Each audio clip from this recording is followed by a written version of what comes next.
Hi, welcome back, ladies and gentlemen. This is Miss Bar over here. You guys are here as a replacement class because yesterday I had some issues with my electricity, so I apologize for that. I'm sure you guys are very, very happy. I know 100%.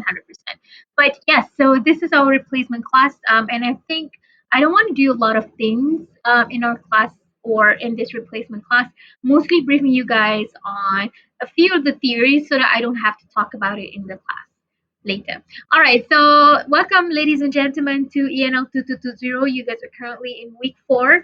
This is for English Studies 2.0. Ladies and gentlemen, in our class for today, we are going to introduce or we are going to be introduced to argumentative essay. And as you guys probably would have known, argumentative essay is one of the important things or essays that you guys have to learn in this course. And in particular, why you have to focus on this class, it's because for your second test, you guys have to write argumentative essay. Now, in today's class, we are not going to look into the structure of argumentative essay. However, I'm going to introduce you guys to how to make a good argument, okay, in general. And also, what I really want to teach you guys as well is by somehow using a little bit of reverse psychology. And in doing so, I'm hoping that you guys will be able to see some of the fallacies. Now, what are fallacies? Fallacies are basically just bad arguments. And then we're using this reverse psychology to teach you guys not to use these things. All right. So reverse psychology, sorry, argumented fallacies are these fallacies are bad arguments, and you should never ever ever write it in your essay. Now, I'm hoping as well, not only you'll be able to apply this concept of fallacies that you guys will be learning in a bit, not only when writing your argumentative essay, but also when you're doing, presentation, when you're doing public speaking, even when you're talking to a person in general. I'm hoping that by learning on different types of fallacies, you would notice that these are bad arguments and these should be avoided if you want to be taken seriously as a person or a member of society in general. So I'm hoping that today's lesson will be something that is quite valuable for everyone, not only to be applied in an essay in academic setting, but also when you guys are perhaps, you know, you know, moving forward when you are perhaps, doing your PhD or you're doing your postgraduate studies, or even when you guys have started your um, working in the workforce itself. All right, so let's get started to introduce you guys to argumentative essay. Now, first of all, I want everyone here to take a look at this very cute cartoon that we have here in my screen here. Now, when we talk about argumentative essay, and we are going to learn on different types of argumentative topics. Now, you would have known when once we have gotten into the types of argumentative topics, you might be able to see that when it comes to argumentative essay, it's always about debating on a topic that can be debated, right? When it comes to argumentative essay, it should never prone towards one direction, right? Argumentative essay allows you as a reader, allows you as a writer, allows you as a person, an academician, to basically argue based on what you think is correct. Now, one thing that we have to remember that when it comes to argumentative essay, there is literally no right or wrong. It's how you present your argument and making it a valid argument and making people to agree to you to a certain extent. So that is one of the important things that we need to remember when it comes to argumentative essay. There is no right or wrong answers to it. And if we look at this cartoon over here, we'll be able to see two people arguing on the same sticks. And on the left side here, we have a person, on left or my side, here we have a person arguing from his point of view. I think it's his here, point of view that there are four sticks from his view, whereas on the other hand, the other person sees three instead of four. So it's all about perspective, and it's all about how you want to lay out your arguments. So that is essentially what is argumentative essay. Now, when it comes to argumentative essay, it's a little bit more harder as compared to other types of essays that we have learned. We have learned on illustrative essay. We also have learned on cause and effect essay. But when it comes to argumentative essay, in terms of marking, normally argumentative essay would have more marks to it. So if this were to come out in your final exam, for example, illustrative essay would only be 30 marks, whereas for argumentative essay, it would be 50 marks. Now, the reason being said is because when it comes to argumentative essay, there are literally a lot more things going on in the process itself. And I think throughout, learning about argumentative essay, you would eventually notice that these type of essay is a little bit harder and it's challenging your critical thinking as well, which is also one of the reasons why we have logic as part of our marking scheme. Now, I want you guys to have a look at this marking scheme, or this is the components or the criteria that we look at when we want to mark your argumentative essay. We're looking at your content, we are looking at your language, we're looking at your organization, and finally, we are looking at your logic. Now, the content itself is something that is basically looking at the quality of your supporting details, whether or not your supporting details is actually, supporting your topic sentence, and how much your supporting details are able to convince people in general. Whereas logic, on the other hand, will be touching on what we are going to look at in our class today, that is onto whether or not you actually commit to any of these fallacies. Now, if you do commit to these fallacies and it's somehow illogical in terms of your explanation and how you want to prove your point, how you want to prove your argument, that will also affect your marks in terms of logic around here. All right, so language is pretty much just like any other ordinary kind of essays where we look at your grammar, we look at your vocabulary, the range of words that you use, and finally we also look at the types of sentences that you are committing. And I think I have discussed about this for a few times already, that you guys should challenge yourself not just to use simple sentences, but making sure that you use variety of types of sentences in your essay itself. And finally, when we look at organization, we are looking at whether or not you follow the structure of argumentative essay.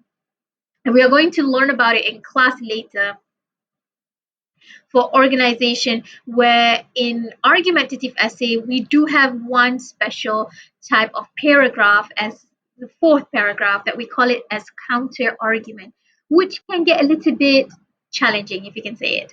All right, so overall, you have 50 marks for argumentative essay. All right, so ladies and gentlemen, at the end of our lesson for today, I'm hoping that you guys will be able to understand the two types of fallacies. Now, it does sound a little bit easy in here, saying that there are only two types of fallacies, but underneath each one of these fallacies, we do have a lot more sub fallacies going on there. So that is also one of the reasons why I wanted to do this video instead of teaching you guys in class, because if I were to teach this in class, it will be very boring and you guys will be sleeping. At least here, I don't really have to worry that you guys will be sleeping or not. And if you guys think that this is too much for you, you guys can just simply pause this video, go and rest, go and have your coffee, stuff like that, and then come back and continue watching this video. All right.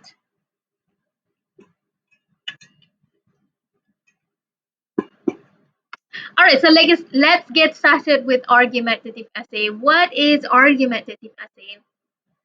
Now, an argumentative essay is a special type of writing in academic writing. It's a genre in academic writing that helps the students to, number one, follow these different types of processes. Now, I think this is basically one of the things that a lot of students do not understand in argumentative essay. When you choose, or when you have to use, or when you are required to write an argumentative essay, there are a series of processes, which is also the reason why it's a lot more marks as compared to other types of essays, because in argumentative essay you have to go through all of these processes. And the first step that you have to follow or you have to do is basically to investigate on a topic. Now, based on the topic that is given to you, you have to investigate on the topic. Number two, you have to collect, you have to generate, and also to evaluate the evidence that is being presented in both opinions. Now, normally in argumentative essay, it's either you want to agree or disagree, you like or dislike, there would be two contrasting opinions about it. And you need to make sure that you actually study both sides of the issue or both sides of the opinions, then only you establish a position. Now, typically when it comes to writing an argumentative essay, normally what students mostly do is that they immediately establish their own position or their own opinion about the topic based on what they currently know, which is, I think, is the biggest mistake here. Now, in academic setting, very obviously, you want to make sure that you want to persuade people, but instead of having biasness towards one side of the story, you actually need to study both stories. Now, after studying both, when you collect, when you generate, and you evaluate your evidence, then only you'll be able to know which side would make sense even more. Because at the end of the day, when writing when writing academic essays, especially for argumentative essay, the main goal is actually to have your audience to agree to you. And how do you do that? Is by establishing or presenting good and valid arguments. Now, instead of going with what you think is the correct way and not having enough evidence, that could also make your essay to be a little bit more flawed in that sense. All right, so make sure when you are doing argumentative essay, make sure that you follow these processes. Make sure that you study both positions or both opinions. Then only you establish what you think is correct or what you think is the best one. All right. Now, essentially, argumentative essay has a certain process, as I mentioned. It's basically trying to create, reinforce, or changing people's belief or action. So this is actually perhaps in the bigger goals, if you can say it. When you're writing an essay, argumentative essay, the main goal is to get your audience, your readers, to agree, or even better, to act on what you have suggested. All right. So if your argumentative essay is good enough, it will somehow make people moved or agree with your opinion. And also, if it's even better to perhaps act on what you have suggested.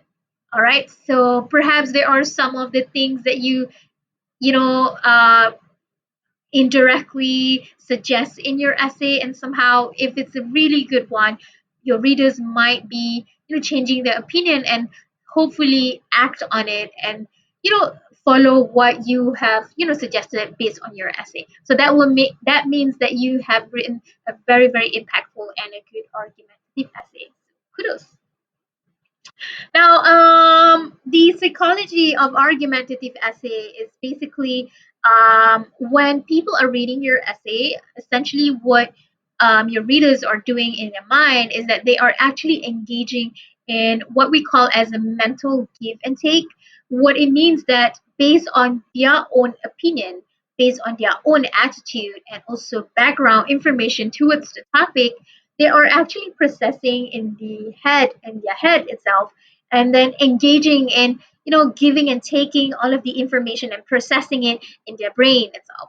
And not only that, what it also means is that they are actually looking at your credibility, your how you actually present your supporting materials, the language that you're using, the reasoning, and how you are able to appeal to their emotion throughout the essay itself.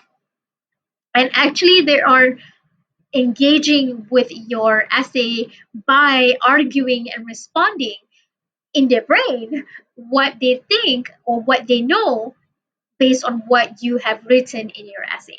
So this is something that perhaps it's good for us to understand, that people who read your essay would come from different opinions, they will come from different upbringing, they will come from different demography, they will come from different attitude, or even they have their own reasonings onto whatever the topic is. So it's all up to you. If you are a good reader, sorry, if you are a good writer, if you're able to establish this common ground with your reader and being able to convince them to agree to what you are suggesting in your essay. So that means that you have written a very, very successful argumentative essay.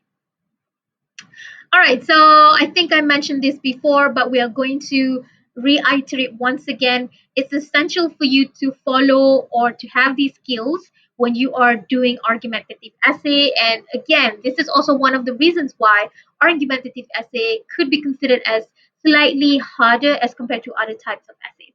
So the first thing that you have to remember is that you need to study both sides of the issue.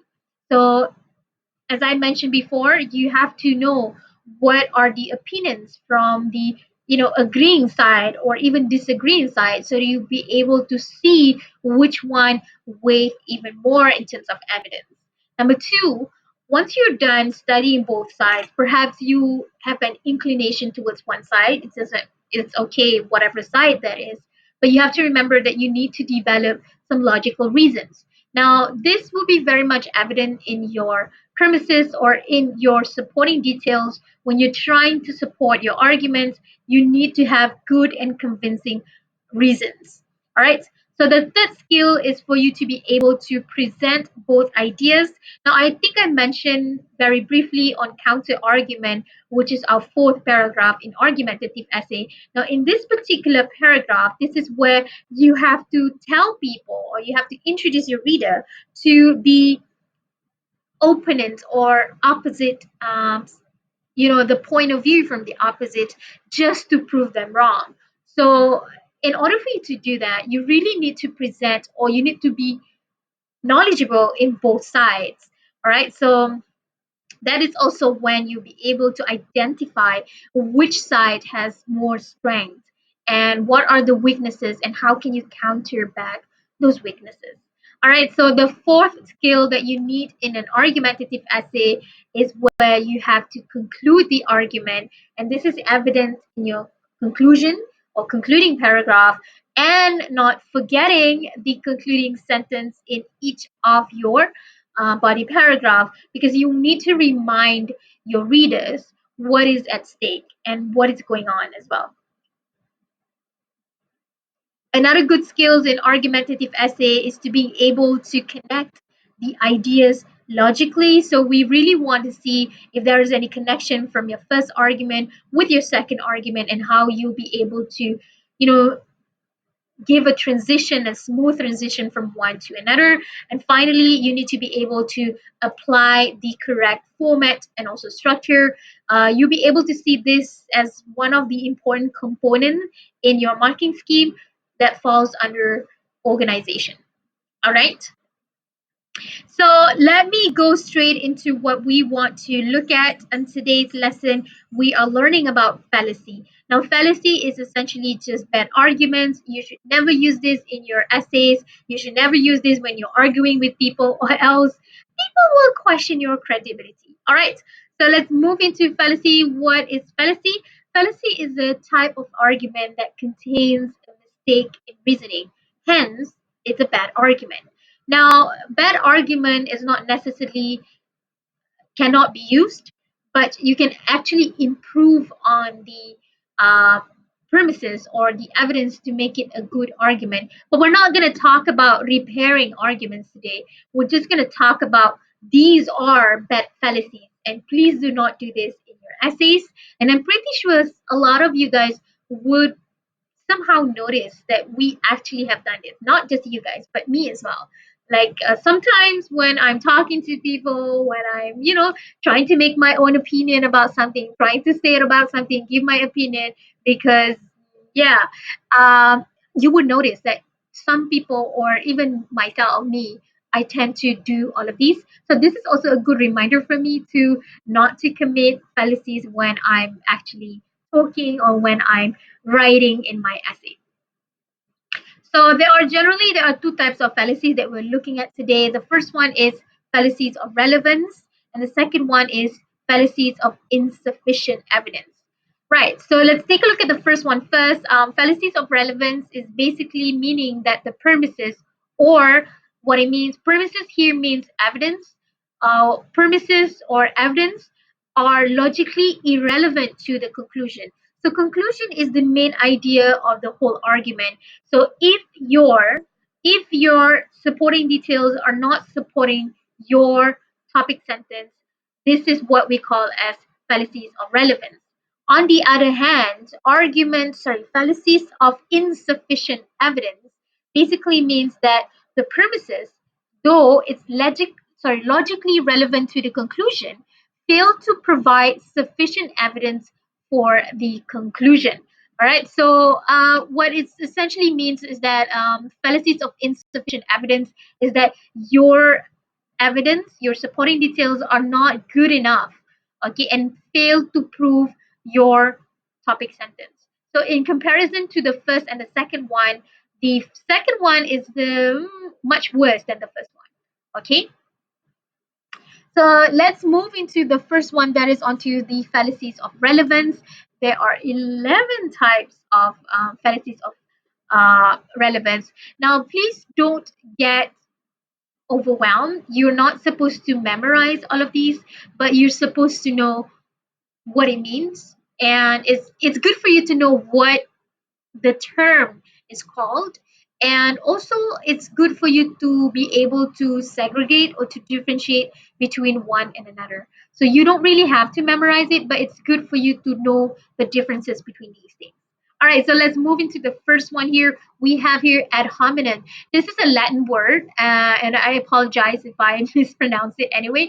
And you'll be able to see that a lot of these fallacies, they are all taken from the old Greek philosophy style, in providing arguments, because as you all know, Aristotle and Plato, those are the big figures who actually introduced us to the world of critical thinking and the world of providing arguments. And you would essentially see some of the words are taken from the Latin, but we are going to use English very obviously. Yeah, but it's good for us to look at the differences and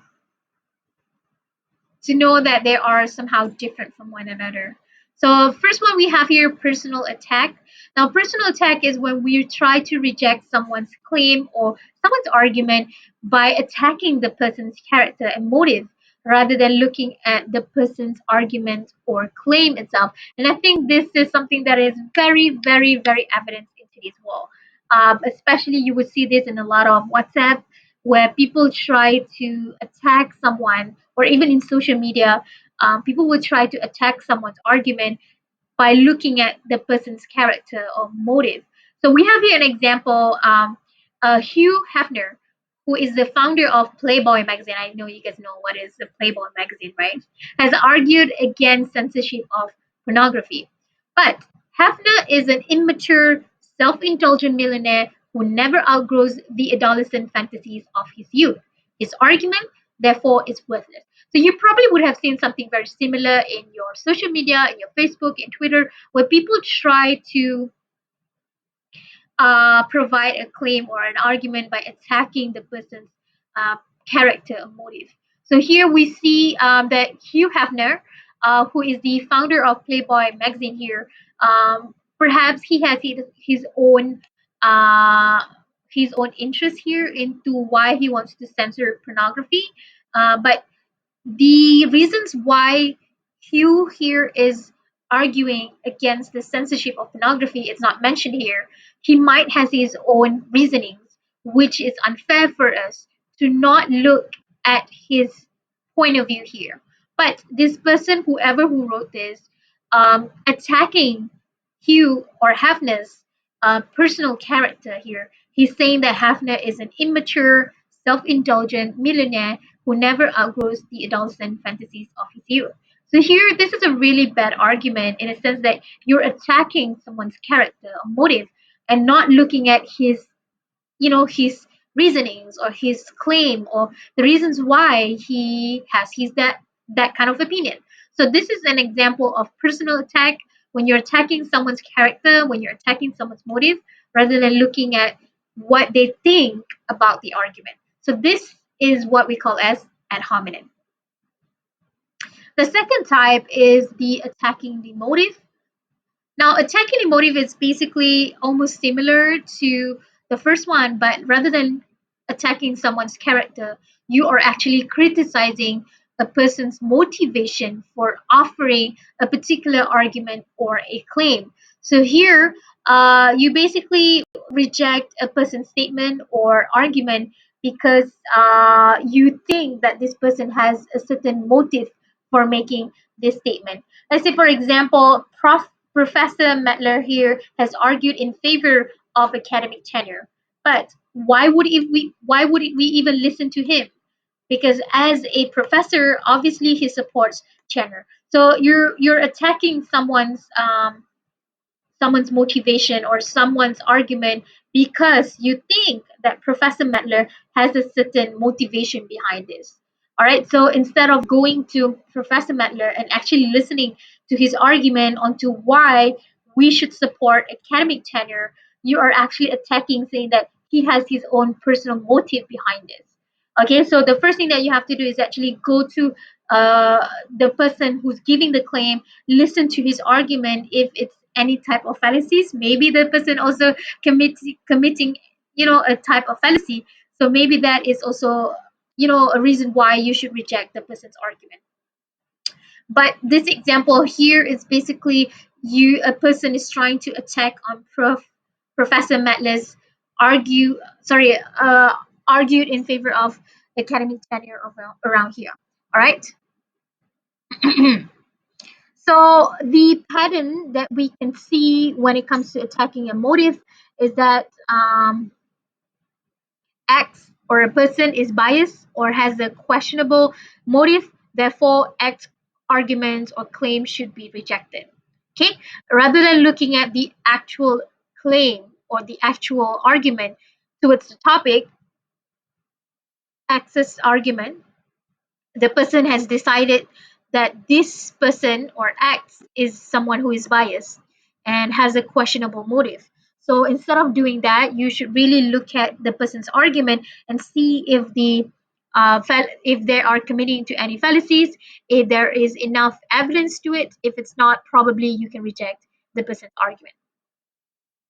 Now, the third one here, we call it, or it has been translated to look who's talking, or I'm so sorry, I might mispronounce this, tu quique. I might mispronounce it. This is Latin word. So this one is where an arguer rejects a person's argument or a claim because the person fails to practice what he preaches. Or yeah, so just like a conversation here between a doctor and also a patient, doctor says you should quit smoking. And then the persons or the patient say, look who's talking. I will quit when you do, Dr. Smokestack.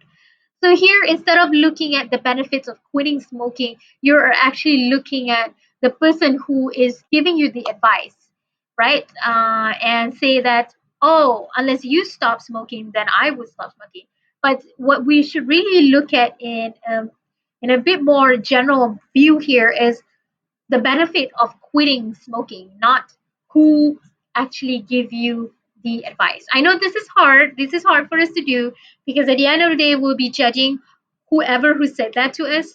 But what we should be looking at is why we should stop smoking, right? Not who say that.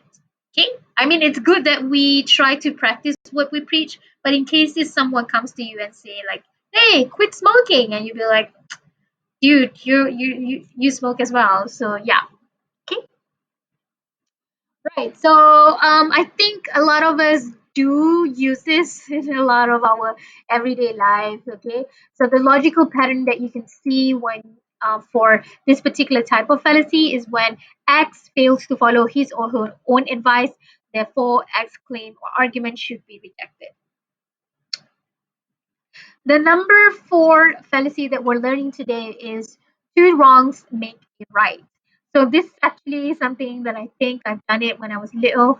Okay, when I was small, I always do this. Don't judge. I think you all do this as well. So it's basically an attempt to justify a wrongful act by claiming that some other act is just as bad.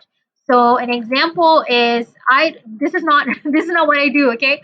I don't feel guilty about cheating on Dr. Boy's test. Half of the class cheats on his tests. So basically you're saying that everybody does it. So if just because I do it doesn't mean that it's not half as bad. Okay, like literally everyone's doing it. Okay? Or this is something that I think I always do when I was little, when my mom says, stop pinching your sister. And I would say, but she hit me first. This is something I think a lot of us do. Maybe it's just me. Like you start to rationalizing or justifying your act because that person has done it. So why can I not do it? Okay. The next one is what we call as scare tactics. So basically, you threaten harm to the person or the other party of he or she doesn't accept your argument or your conclusion. Let's say, for example, between two different countries, you say, I'm sure that you agree that we are the rightful rulers of San Marcos Island. It would be regrettable if we had to send armed forces to demonstrate what we say is right. So basically, you're actually threaten the person and say, like, you have to accept our condition or you have to agree on us or else we're going to do something bad to you. So this is what we call as scare tactics. Number six is what we call as appeal to pity or ad misericordiam. Sorry, I might mispronounce that. Y'all know this. So it's basically trying to offer an argument with a pity. So this is a lot of people they would do this when they want to argue or they want to have special treatment. And a lot of you guys do this, trust me. Right? So a student write to his I think lecturer here, professor, I know that I miss half of your classes and fail all my exams, but I had a really tough semester. First, my pet boa, who have snake as pet, by the way, constrictor died. Then my girlfriend told me that she wants a sex change operation. With all that I went through this semester, I don't think I deserve an F. Any chance that you might cut me some slack and change my grade to C or D? Now, first of all, you don't even talk about your coursework assessment. See? So probably if you want to appeal, you can say that, oh, perhaps I can do better in my one of my argumentative essay or one of my tests, right? So that will be even I think a better argument rather than talking about I had a very tough semester, my pet died, my girlfriend suddenly wants to become a boy, and yeah. So think about think about the kind of arguments, the kind of reasons that you want to put and write to your lecturer. So this is very obviously trying to appeal to pity, saying that I had a really tough time, and you'll be able to see a lot of this in a lot of the world today, right? So somehow the parent is trying to have or trying to make their children to go or to have special treatment or stuff like that. So this is something that is very very evident in today's world, right? So the seventh one is what we call as bandwagon argument. So bandwagon is something that is quite a famous word, but I'm not sure if you guys know what it means by bandwagon. So bandwagon is basically it means, let me just show you the meaning of bandwagon.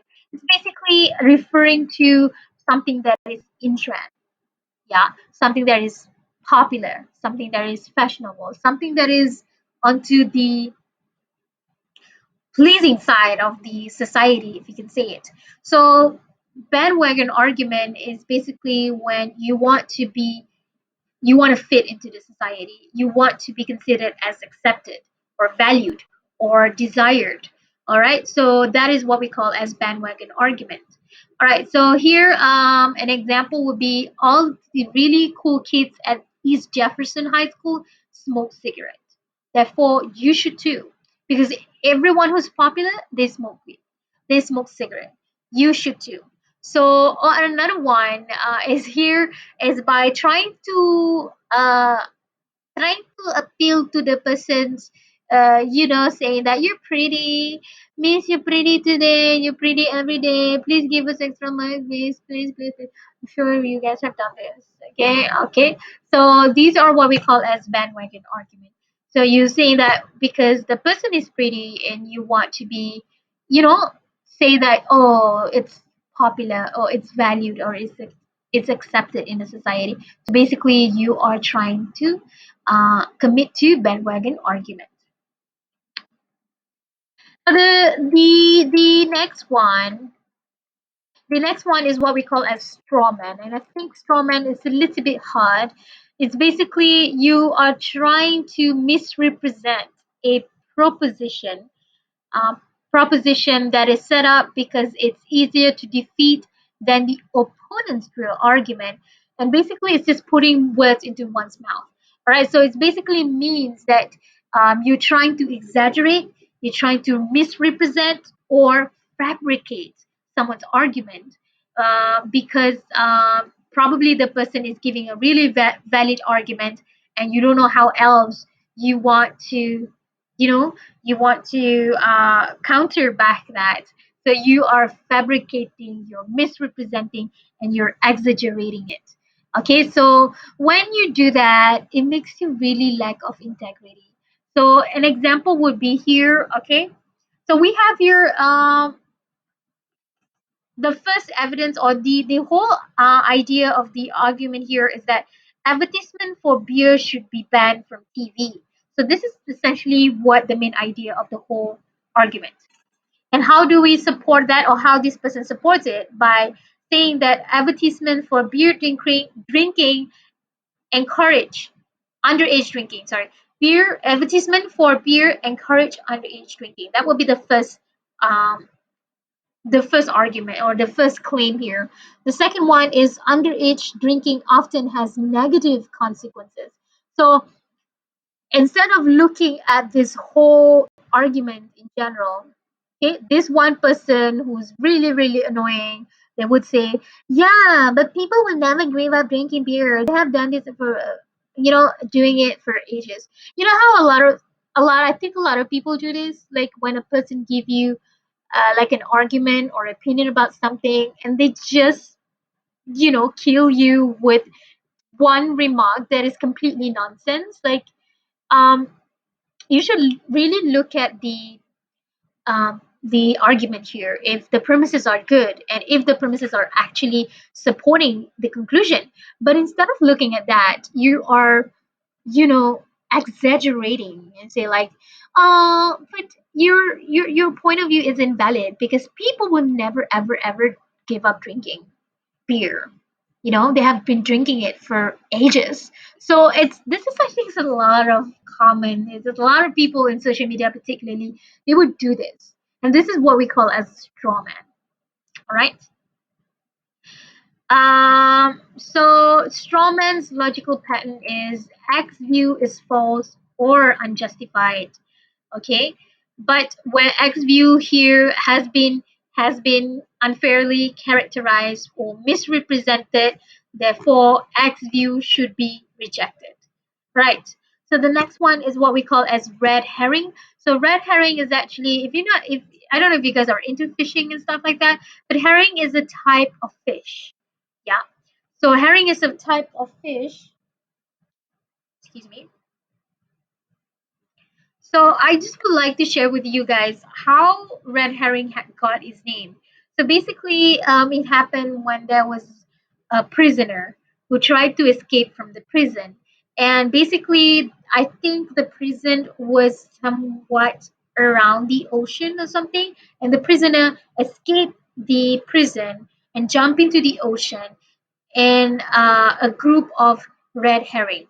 So basically, he is trying to conceal himself where the guards were looking at him. He was swimming underneath this bunch of fish and basically trying to conceal himself. So that is actually what the story was taken into, naming this particular type of fallacy here that is onto red herring. It's basically distracting the audience by raising an irrelevant issue and then claims that the original issue has been effectively settled. So basically, you sidetracking or distracting people by raising another issue and then trying to forget the initial issue that was previously mentioned. All right. So this is an example of a very good example of a politician trying to say critics have accused. my administration of doing so little to save the family farm. These critics forget that I grew up on a farm.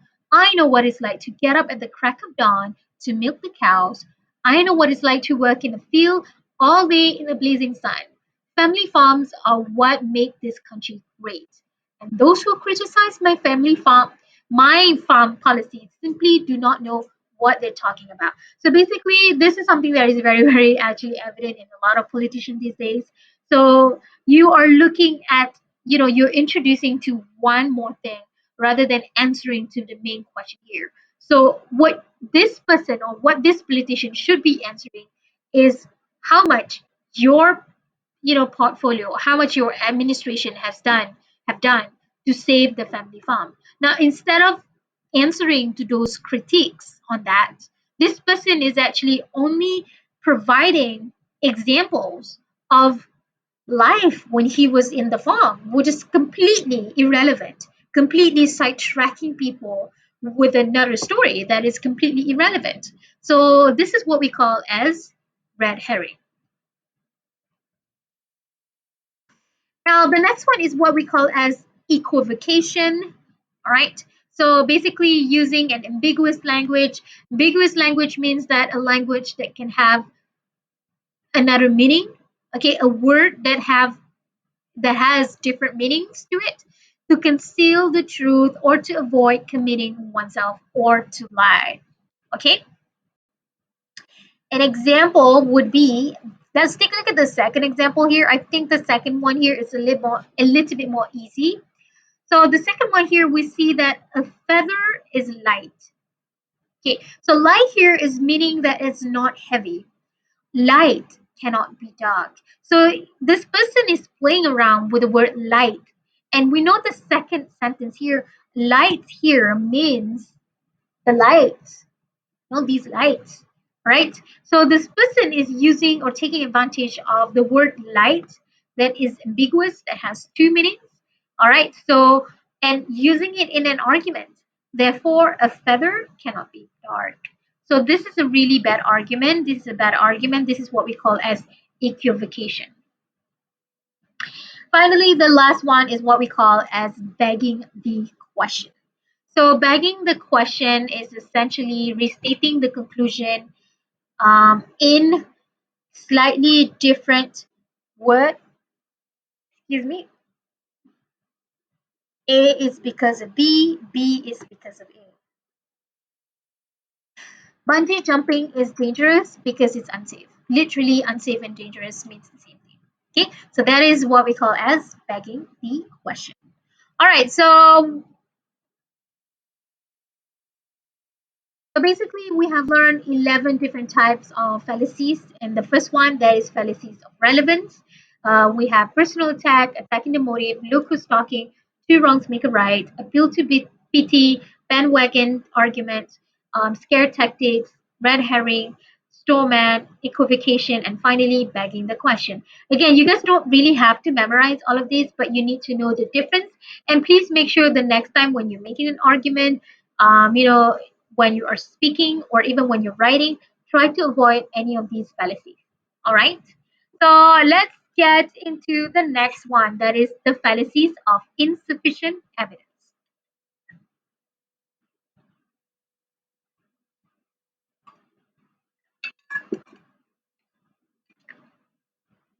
Alrighty, so we have 9 different types of fallacies under insufficient evidence. The first one is what we call inappropriate appeal to authority. Second one is appeal to ignorance. The third one is false alternatives. We have loaded question. We have questionable cause. We have hasty generalization. We have slippery slope. We have weak analogy. And finally, we have inconsistency. Again, don't memorize, just understand. All right, so let's take a look at the first one, that is inappropriate appeal to authority. That is where you have a source that is not genuine authority on the subject of the issue. So let's say, for example, you want to sell a face mask, right? So here, I'm referring to the one that we use over the night, the face mask, the one that has a bit of water that makes your skin better, not the face mask as if wearing when you go outside. No, that's not the one. I'm talking about face masks. The one that when I think a lot of Korean beauty, they recommend this step that is having a face mask that is containing all of the nice things to make your skin look glowy, I think. All right, so you have here, you want to sell face mask, and you ask a boxing champ, Muhammad Ali, to be the face of it or to sell his mask. So it's not really appropriate in the sense that perhaps it's not his forte to basically sell face masks. Perhaps he can sell something like like outwear, like a athletic outwear. So that might work, but selling a face mask could be yeah. Okay? So this is what we call as inappropriate appeal to authority. Okay, so that is when the accuracy of the source observation is quite questionable. Okay, right. So when the source has not been directly cited correctly, or when the cited claim has been taken out of context, so this is also when we say it's an appropriate appeal to authority. Okay, so the next one is appeal to ignorance. So appeal to ignorance is where the arguer treats a lack of evidence a reason to think that the claim is true or false. Okay, so an example would be um, no one has proven global warming is occurring. Therefore, we can conclude that it is not occurring. So basically, because there is not much evidence onto one thing, that you assume that it is, it's not happening, right? Or you can say here, there must be intelligent life on the other planets because no one has proven that there isn't. So basically, what it means that because there is lack of evidence, so it's true. Or if there is lack of evidence to think otherwise, so it's false, right? Or there isn't any intelligent life or aliens on the other planets because no one has proven that there isn't. Okay, so basically, yeah, trying to prove or trying to basically say that a claim must be true because no one has proved it to be false, or a claim must be false because no one has proven that it's true. The next one is what we call as um, sorry, a false alternative. So false alternative is where you give them choices and it's both choices are not good. All right, so here, look, the choice is simple. It's either you support a pure free market economy or you support a communist police state. Surely you don't want to support a communist police state. Therefore, you should support a pure free market economy. So the thing is, why do I have to choose either one? It could be there are a lot more other options out there. So why do you only offer me these two two methods or two choices? So this is what we call as false alternative, right? Another example, okay, if we don't elect a Democrat as a president, then the economy will go down the tubes. Obviously, we don't want the economy to go down the tubes, so we should elect a Democrat as president. Okay, so these two are two different things. Okay, two different alternatives, and there are a lot more alternative than that. So the next one is what we call as loaded question.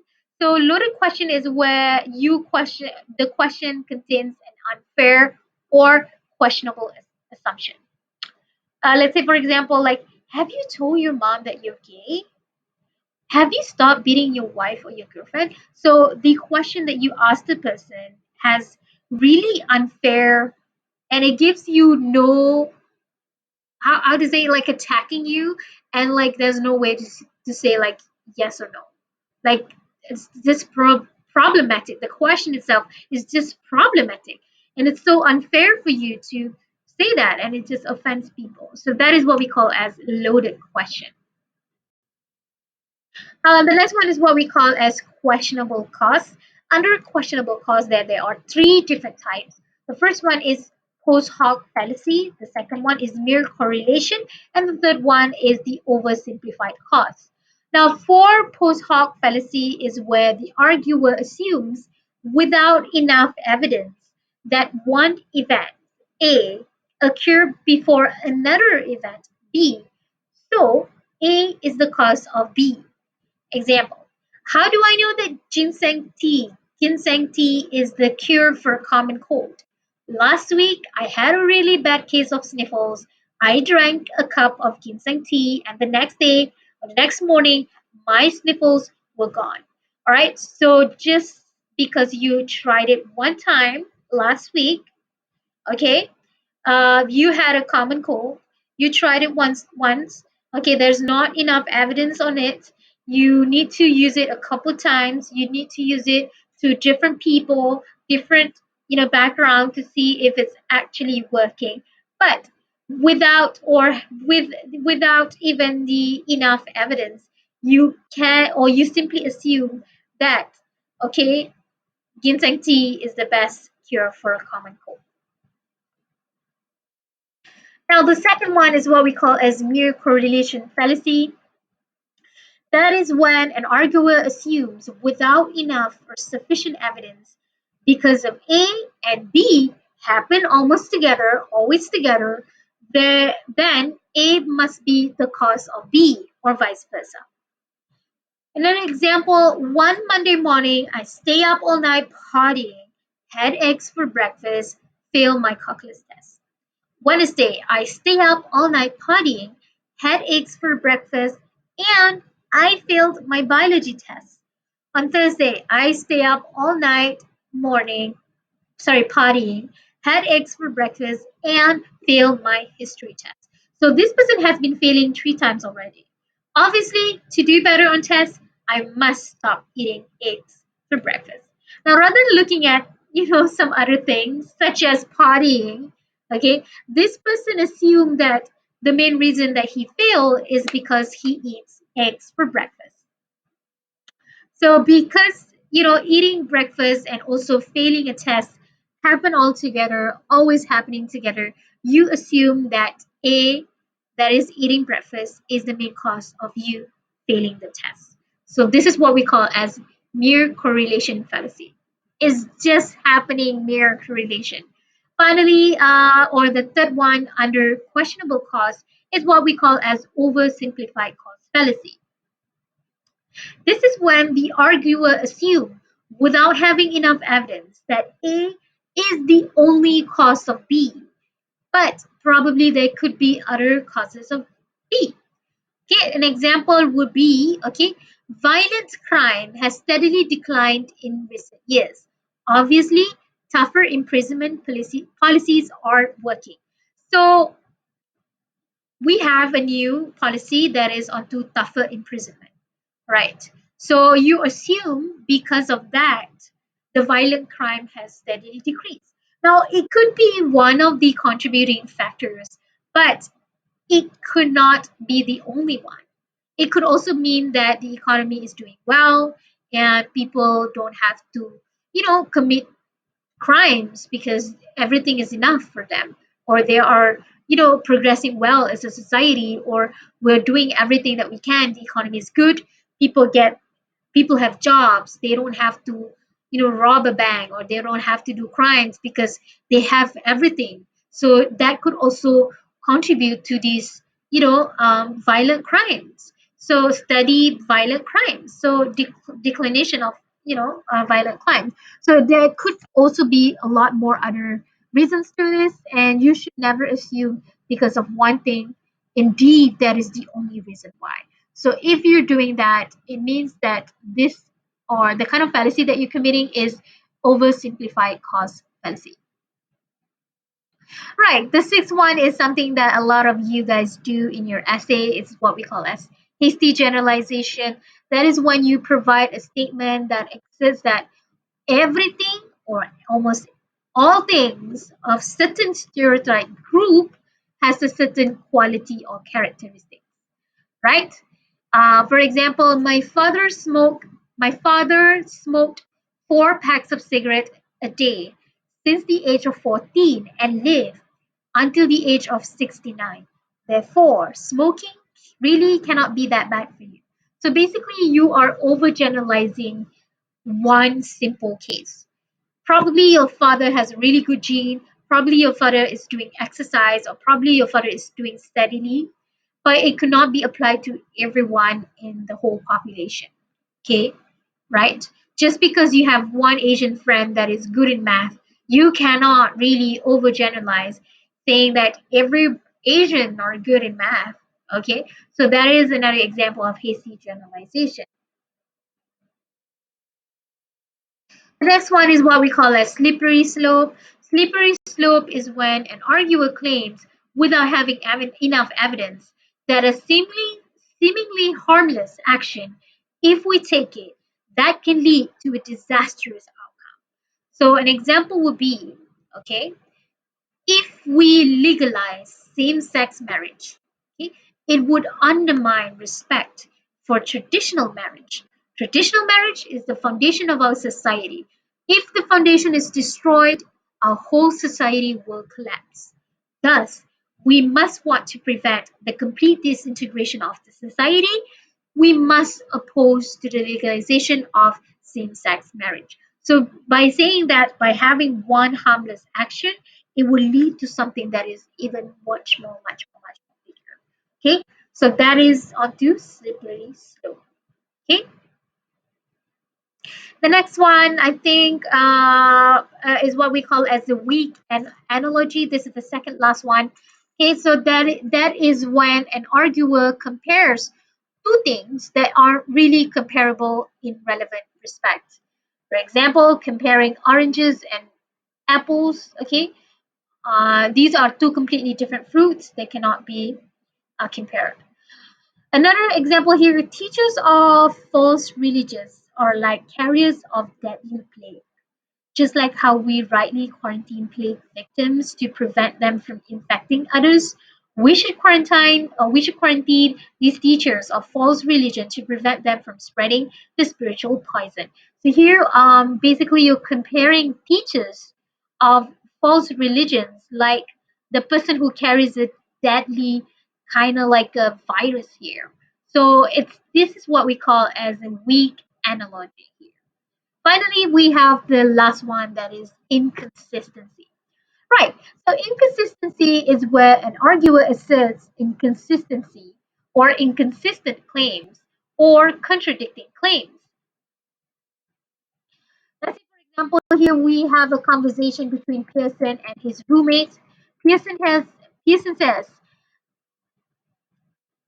preferential treatment. Okay, preferential treatment is unfair and discriminatory. It has no place in college admissions. The roommate says, but didn't you say a minute ago that you got into this college because your father was a rich alumnus? Oh, well, yeah, what's wrong with that? No, man, just checking. So basically, before you're saying that, you got into this college because your father is a very rich person and he also went to this university and that's why you got into here. Okay, so suddenly you want to make an argument saying that preferential treatment is unfair. So you're just being inconsistent, right? So this is what we call as inconsistency. Right. So, ladies and gentlemen, we have come to the end of the class for today. Thank you very much for still coming here, and thank you so much for listening here. So to take your attendance, okay, to get your attendance taken for the class, you have to watch this video, which you have done. Good job.